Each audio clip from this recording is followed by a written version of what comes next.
Shut the f*** up! Johnny Foxwood just don't know when to stop! Yeah! And if you don't like it, you better take your ass up to the snooty box, cause this is the loud spot! Okay, see you later. What's up, everybody? Welcome to the Loud Spot. I'm your host, Sebastian, right out of Oklahoma City. Today, I got my two co-hosts with me. I got Weird Wolf Ava Gore under me. We got Canada Rob on that side over there. And today's special guest is a Blvckjesus, all the way from California, dude. Southern California. What is going on, man? How are you? Doing good, man. Good to be here. I'm happy to be here with you guys. I'm happy you too. That's such a cool name. We talked about it a little bit before the show started. Before we get into that, tell us a little bit about yourself. You're a DJ and you do like EDM kind of music, and tell us about your kind of past and how you got into doing that. It kind of like started in high school for me. Like I was always listening to EDM before I used to be a swimmer, so I used to listen to it before my races. So like after I graduated, I wanted to get into it more, and I started raving with my friends. And then after like my second festival, I was like pretty much hooked on it. And I was pretty much like, yo, I could see myself doing this for the next 10 years, you know? So I just jumped right into it and I never looked back. So you must be just out of, like, you don't look that old. You look pretty I've been out for a while now, actually. It's been a minute. Yeah. Okay. I got in 14. Okay, so it's like about 8, coming up on 8 years then, huh? Yeah. Well, I mean, not only is he black, but he's Blvckjesus. So, you know. Exactly. So how did you, and I don't normally ask this question to people anymore, really, but how did you come up with the name Blvckjesus?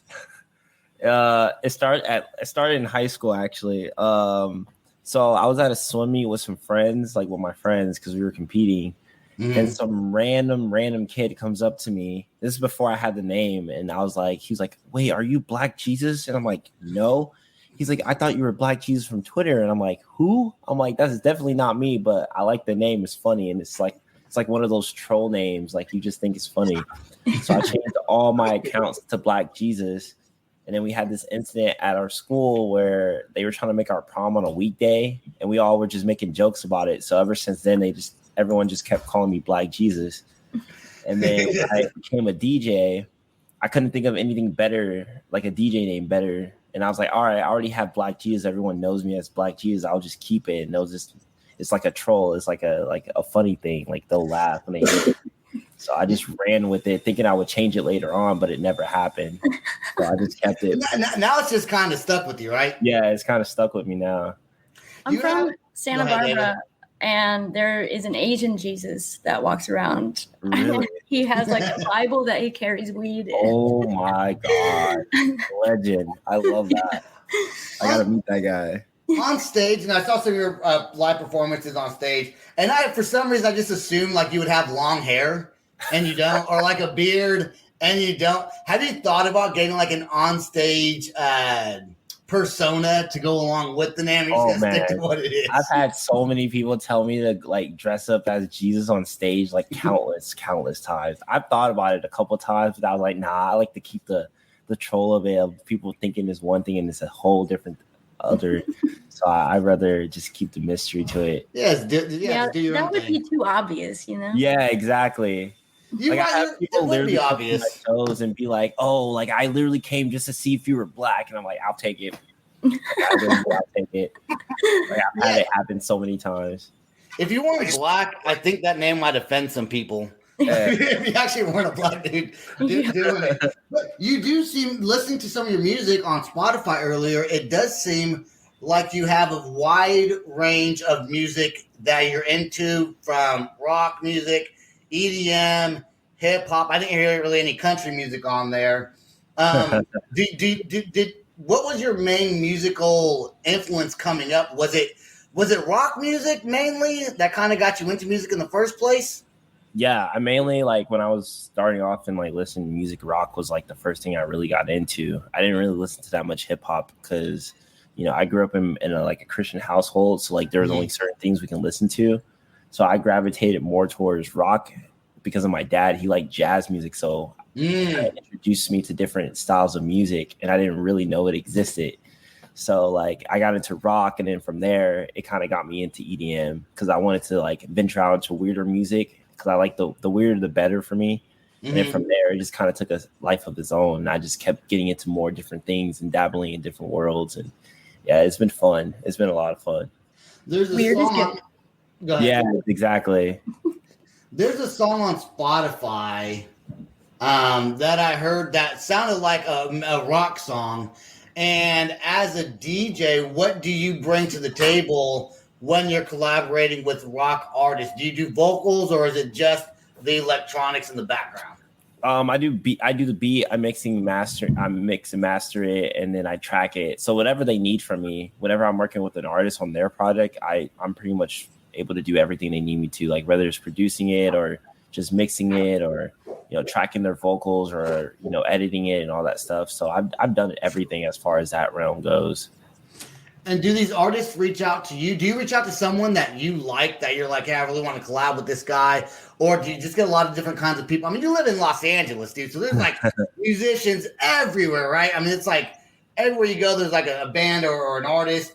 So do a lot of people come to you and want to collaborate with you? Yeah, that didn't start happening until like literally last year, because I wasn't really being like a producer that much as far as like producing for other people. I recently just started doing that. So like when I did my rock project, it kind of helped me get a lot of business. And then from there, I got hit up by different artists, and I got to work with one of my favorite artists because of that. His name was Josiah. He's like a rapper, but he does like rock crossover stuff too. And I got to work with him and this other artist named Tyrone. And it was a really cool experience because I never thought I would like encounter working with him, but it was really cool that I got to do a song. Yeah, man. Yeah. Hey, Rob, can you put the clappy thing on with your machine? Listen to this. He has a podcast thing. Man, I gotta ask you, how cool is it? Because like looking at your videos, we're about to play one here in just a little bit, like a little 1 minute clip. And it looks like you played in front of like some really cool, like big audiences, right? Like in Las Vegas. Were you just in Las Vegas not so long ago? Yeah, I played in Vegas. I want to say a month or two ago now. Yeah. Dang, man. Yeah. That was how cool was that? Craziest thing I've ever done so far. It was my first festival that I ever played. So I got to do it with two of my best friends, which was really dope. So it was a cool experience to share that with them, and then have all my friends come and see us play was like a crazy experience. So I had a lot of fun. That stage was crazy. Yeah, Wasteland is like my favorite stage. It's like where all the hardstyle artists play. That one, and then Cosmic Metals. Those are my two favorite. So that was like my first time playing EDC, and I've been going for the last like 5 years. So like about time, motherfuckers. Yeah. Get me on this damn stage. I'm here to play something. Were you nervous, dude? Oh yeah. I tried to eat literally before, and I felt like I was gonna throw up the food, and it didn't help because it was like an Impossible Burger. And I'm not like a veggie burger or something. Yeah, it's kind of like a veggie burger. I like them, but in that moment my stomach was already turning, and I couldn't like keep the food down. So I was like, you know what? No. I'm gonna just drink water, and then I'm gonna just go on stage and eat afterwards. And that's exactly what I did. I just waited till after. I wonder if playing on stage in that kind of crowd that you were playing to, I wonder if it's more nerve-wracking for like, because you're a DJ, right? So you're up there pretty much, the whole crowd's watching you, right? Yeah. And I wonder if it's just as nervous of like if you're in a band, or if it's worse, because when you're in a band, you got the vocalist who has to sing, and I guess you would just go on stage, do your music, probably shout out get the crowd pumped, right? A little bit, like being your own hype man. You know what I'm saying? Exactly. So I always wondered, I wish I knew someone who was a DJ and also in a band, and asked them what's more nervousing to play. You know, I don't know. That's a good question. I wonder about that. I feel like being in a band would be more nerve-wracking. I think I'm not in a band or a DJ. We have somebody that's in a band and a DJ here right now. But, I think being a DJ, like either or, it's going to be nervous as hell. But I think being a DJ when you're the only man on stage and all front and center and camera is on you. Yeah. That's a lot of stress. Yeah. It gets like, until you get on the stage, it's super like nerve-wracking. But by the time you're on there, it's you all of it goes away. Like it's super easy. It's almost like you like knew what to do all along. It's just like that moment before you get on that stage. It's kind of nerve-wracking. But like once I'm on the stage, I just feel like it's another day, you know. I'm like, you're just doing your thing. So it's like as long as you know what you're doing, you're gonna have fun with it. But as a band, you're like you got so many different people. You don't know who's gonna have what kind of day and what's gonna happen, and you know, equipment. It's like it's so different. It's so different. I feel like we're more like bougie, I guess, because like everything is done for us and it's already set up, and you just bring a USB and headphones. Like it's just super easy. Whereas and it's like all these put it that way. Do you write all your own music that you spin on stage? Is that all just yours, or do you mix some covers in with it? I play a mixture of my music and my friends' music. I only play my music and my friends' music. That's it. I don't play anyone like that's not kind of in my circle. Just because like the only time my friends get the type of exposure is if one of us play each other's stuff. So I try to make sure I'm either playing my stuff or their music. So we definitely do a good job in helping each other out and supporting each other when it comes to that. And that's kind of how I do it. So I would say it's gatekeeping, but it's like, yo, I only want to play like the friends who I feel like who are doing really dope things in this scene. So that's kind of how I like to take it. Like that's my approach. And this sorry, Ava, go ahead. I just said I think that's really cool.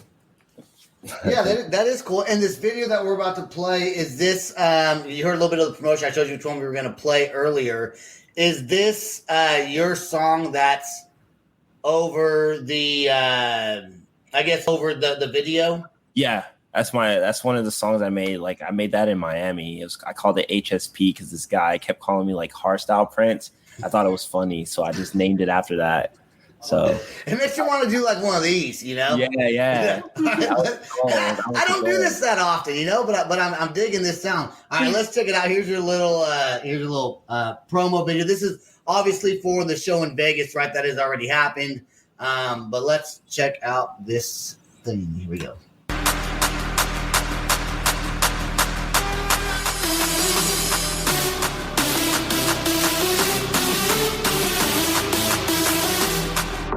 What is up, guys? It's your boy Blvckjesus, and we're here at 1720. We're about to fuck this shit up, so I hope you guys are ready. A lot of people.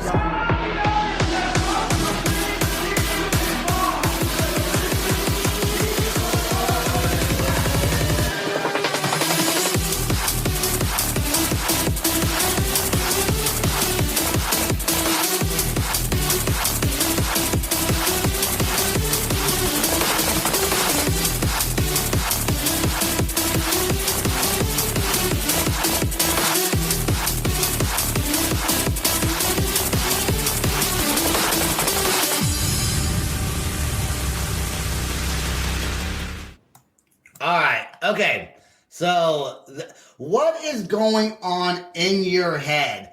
Those lights are flashing, right? Like the lights are in the crowd. Can you even see the crowd? Are those lights coming on your face also? Did you get busy and like, fuck this, I'm gonna pass out? I quit? That show, I couldn't see the crowd at all. Wow. Like, I could not see the crowd. I had 20 minutes to go up there and play because we were originally supposed to play for 30 minutes, but then there was something that happened and our time got cut short a little bit.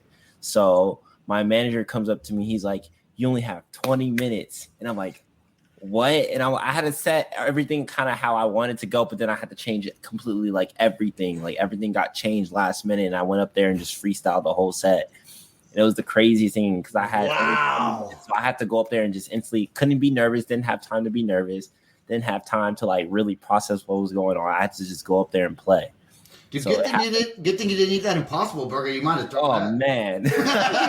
So is the 20-minute set also with you setting up, or is things because like I'm not a DJ, right? So I don't really know how it works. And for everyone else who doesn't know how it works, let's say you go on a big festival like this, right? There's tons of people there. Does 20 minutes mean also you setting up your equipment, or is there already stuff for you to use? You just got to bring your own like USB or something. Yeah, you just plug and play. Yeah, everything's already set up and everything. You just go up there and do your thing. Like, okay, so why are DJs always doing this then? Taking doing this, listening, look like they're doing some shit. But if you're just plugging and playing, isn't it already kind of pre-mixed? You just go up there and no, you still gotta mix it. But like, there's like the amps that are on stage that you're hearing, and then there's the ones that are crowd hearing, and like you want to make sure like the levels are right, because like sometimes what the crowd hears, if your speakers aren't working, yours can be a little delayed from what you're hearing because it's going the opposite direction of you. So it works a little different. You definitely want to use headphones. I would say some people can do it without headphones. I've seen it. I'm impressed when they can do that. Personally, I can't. I need headphones whenever I'm mixing. But I've seen a lot of DJs perform without headphones, and I'm impressed by how they do that. It's incredible. Without headphones on, it seems like the crowd, if it's a super big crowd, it can be overpowering even to what you're playing. Yeah. But the speakers are right next to you, but they're not pointed at you. They're projected out to the audience. So you're like in the middle of speakers going out that way. So if the crowd gets too loud, you're hearing the crowd come at you, and it might be harder to hear the music, right? Exactly. But they have like speakers on stage for you so you can hear what you're playing. So it's like it always works out. They definitely think of everything when you're up on that stage of how they want the artist to listen to their own stuff while they're performing. So it does make it a little easier for us to not perform with headphones if we don't want to, which I'm seeing a lot more DJs do now. But yeah, it all depends on what their preference is and what they like. Was that your first? I know that was your first festival. Was that the first time there was all those kinds of lights and stuff also on stage? Yeah, that was like my first show back since quarantine.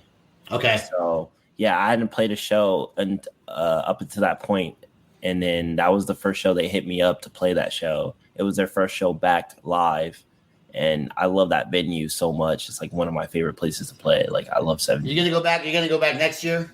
I want to. Yeah, I definitely want to go back next year and play there again. And how do you go about? Let's say you're a DJ, and not you. Let's somebody that's watching is a DJ, and let's say they're trying to work themselves up to a level to play something like that.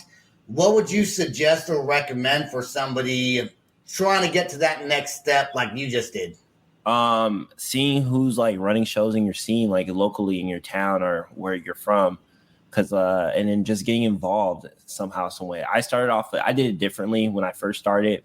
I started off doing like a promo for working with teams and companies.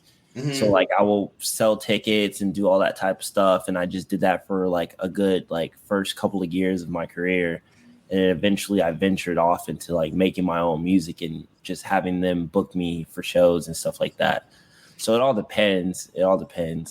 And having a name like Blvckjesus really has to, I mean, that's great marketing, man. I mean, when I told a couple people I was interviewing someone named Blvckjesus, all of them said, I think I've heard of him before. Even though they probably had it, it's a name that just kind of sounds like that guy sounds like he should be famous. You know, like it just sounds like that. Yeah. So where did you play before you did like this festival? Like, where would you play? Like, is there bars or like? Because I know what bands do, but what do DJs do? I didn't really do bars that much. I used to play for like frats and stuff like that early on, but like as a favor to friends, because I just wanted to play. I was a veteran DJ before I was a producer.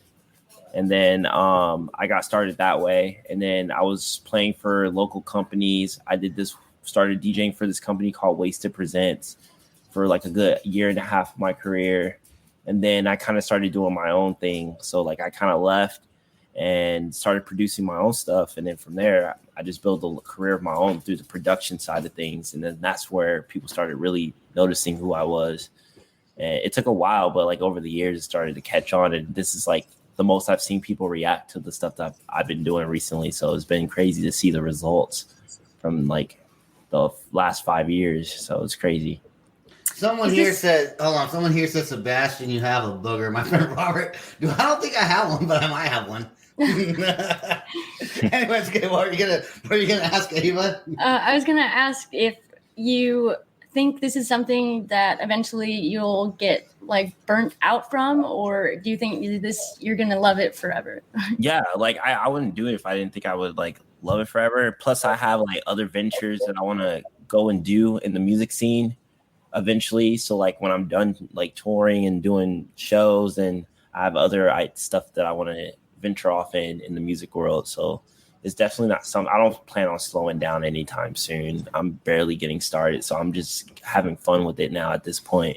Yeah, awesome. Do you see yourself collab? Go ahead, Rob. Oh, can't hear you. Hold on. You lost your sound. I'll go ahead and ask this while he figures that out. Do you plan on collaborating with musicians, or do you like more, or do you plan on producing and writing your own music? Like your focus? Are you kind of doing both, or are you focused mostly just on yourself? Yeah, I want to do both. I definitely want to do Yeah. both. I love working with other artists. That's like one of my favorite. That's how I learned how to become better at what I do. Yep. By working with other artists. So definitely something I want to do, not just with EDM, but other genres as well, like pop, doing K-pop and rock and hip hop and all that stuff. Like I want to venture off into so many different worlds to see if, just to dabble, just to see if I can try it. Yeah, man. Put yourself out there. Rob, is your mic working yet? I think so. Yep, it's working. Okay, go ahead. Okay, perfect. I think my question was with the hard style. Do you have a particular favorite hard style artist? Yeah. Well, I wouldn't say he's hardstyle, but he definitely influenced me to make the genre. His name is Keizo. He's the reason why I got into the music in the first place. And him, this other artist, he's like a mentor to me. His name's Starks. There's other artists named Zatox. There's Little Texas, Water Spirit. All of them have influenced me to where I'm at right now. And it's been so dope to see their growth along with my own and seeing what they've done for our scene, because it was very small. And then up until last year, recently, it started to grow into this big movement that it is today. So it's cool to be a part of that. And people include me in that because I see all my friends doing amazing things in our scene. And it's just cool to get influenced by them. And we all support each other, which is the best part. I'm going to sound stupid here, and that's okay. Well, that sounds stupid sometimes.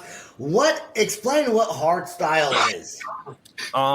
Hardstyle is like a EDM genre that comes from more like the kick side of things. It's more about distortion, the drum work. Okay, cool. Like that. So there's different types of hardstyle, but it all depends on what everyone likes. Different things. It's a more aggressive genre, but I got into it because of hardstyle, which was like a faster version of psytrance. And then my mentor was kind of like the inventor of it. So I got in that way, and that's how I got into the whole hardstyle scene. And then from there, I just kept putting it out and working with different labels from all over the world. And eventually people started remembering me for that, and along with other stuff. Here's how ignorant I am. I still call everything that sounds like that techno. Techno, I still call it techno, man. Even though I know it's not. I know there's EDM, which is electronic dance music, right? I still call it techno. I forget the word EDM sometimes. In fact, I make music with a guy who is an EDM producer as well, and I still call it techno. He's like, dude, it's called EDM. I'm like, whatever. Techno is sick too. I like techno too. So is it kind of the same thing, right? What? Yeah. Techno's an acronym? No, EDM. You said the word EDM. Oh, the acronym. Sorry. The acronym EDM. Not the word. You just say something, Rob? Go ahead. Well, kind of. Hard style is how many beats per minute? It ranges from like around 150 it can go all the way up to 200. Yeah. It's crazy. It goes really crazy. There's like I said, there's different types. So it ranges from like 150, and the highest it goes up to is like 200. I've seen people do some crazier shit than that. Like I've seen people go even faster and slower. It all depends. And I've seen people do mid-tempo versions of it, up-tempo. That's what they like to call it. I've seen friends do that.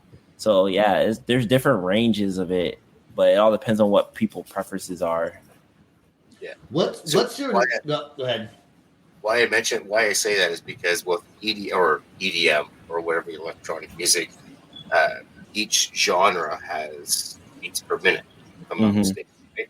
So house has like, I don't know. I can't even say two numbers because I'm not even sure what it is. That's like the 200. That's beats per minute. Yeah, that's fast. 200. Yeah, it's fast. It's extremely fast.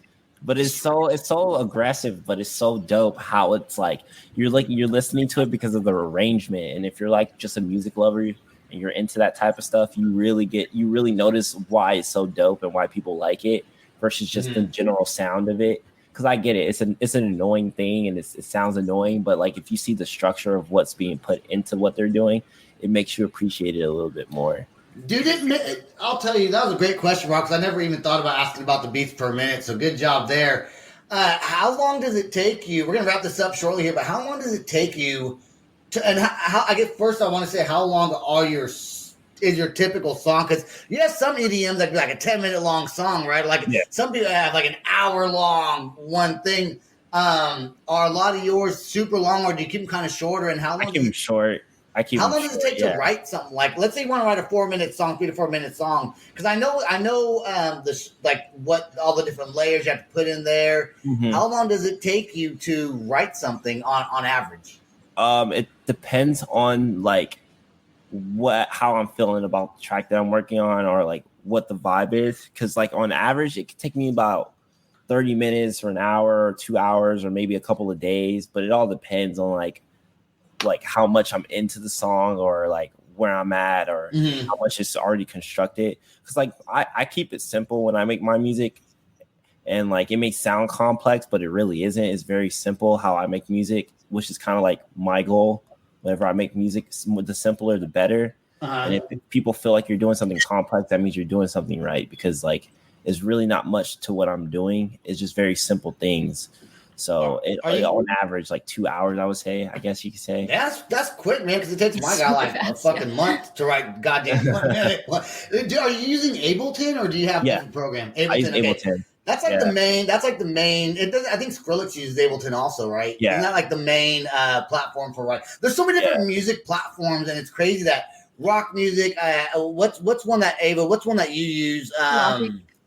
What is Logic, it? Yeah. Logic. Oh, that's like the new one, right? That's like the new big thing. It used to be. It's not really new, but yeah. No, I'm saying, okay. I'm saying from when I started writing music in a rock band, we didn't use that. We used something else. I totally forgot what it was called, but Logic wasn't around then. Yes, I realize I'm old, and I forget that I was 19 years old 20 years ago. I feel like it was just like 4 or 5 years ago. But I know I'm getting old. Whatever. Back when I had hair, I used to do something different. I forgot what it's called back then. All right. So, Blvckjesus, do you got a website, and do you have merchandise? And where can people see you next perform, if you already know what that is? Blvckjesusmusic.co is my website, and then all my socials are the same. Blvckjesus Music, BLVCKJESUS Music. It's all the same. Yeah, and I want it for the audio listeners that don't listen on YouTube, it is BLVCK and then Jesus, and it's all one word. Yeah, all one word. Okay, merchandise. Yeah, merch, same. It's all on my website. Everything's on my website. And then shows, we're racking up shows for next year, so pretty much we're finalizing everything for that. And then we're gonna come to New Year's announcing a lot of new shows. So I'm very excited about that. And do you want to say, you don't have to say it, but if you want to, do you have a favorite artist that you've collaborated with that's out there on Spotify? That you like not necessarily the person, but that you really enjoy doing that music with them. One artist I can say is Water Spirit. Water Spirit, okay. One of the dopest artists I've ever seen in my life, like hands down, like, and an amazing human being, like one of the dopest people ever. Like I love her to death. Like she's changing the entire game. I love what she's doing with her music, and I just can't wait to see what she does next. And what song was that you collaborated with her? It was called Toxic. Toxic, okay. And you can find that on all the platforms, right? Yeah, find it on everything. Okay, so anyone that's going to go to Spotify and listen, check out the song he did, Toxic, with Water Spirit. I'm actually going to listen to it after the show. I always wanted to ask that because I think that's really neat that you had a favorite one. And I guess that's it. Anything else, Blvckjesus, you wanted to say before we get off? Something that maybe you thought we'd ask, but you wanted to bring up? No, thank you guys for having me. This has been fun. This is a lot of fun. I really appreciate you guys. Yeah, for sure. And you know, stay right there till after the outro song plays. I do want to thank Ava, Weird Wolf, Ava Gore, and Canada Rob for co-hosting this episode with me. Blvckjesus, thank you for coming on. Stay right there. I want to thank everyone that listens to The Loud Spot. Go to www.theloudspot.net. Our Patreon page is patreon.com/The Loud Spot. $3 a month. It really does help us out. Subscribe to our YouTube channel, Apple, Spotify. Listen to us everywhere you find your podcast. And I guess that is all I got. So peace out, rock on, and much love. This is the Loud Spot outro by Nothing Short of Tragic. Is this all talk with no action? No. Is this my thoughts with distraction? No.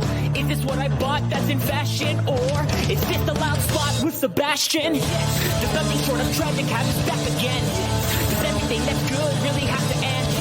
A pin post has a pin show, so to get more episodes, make an order, this is over. Thanks for watching our video. Don't forget to click the like and share button. Don't forget to go to our YouTube and subscribe.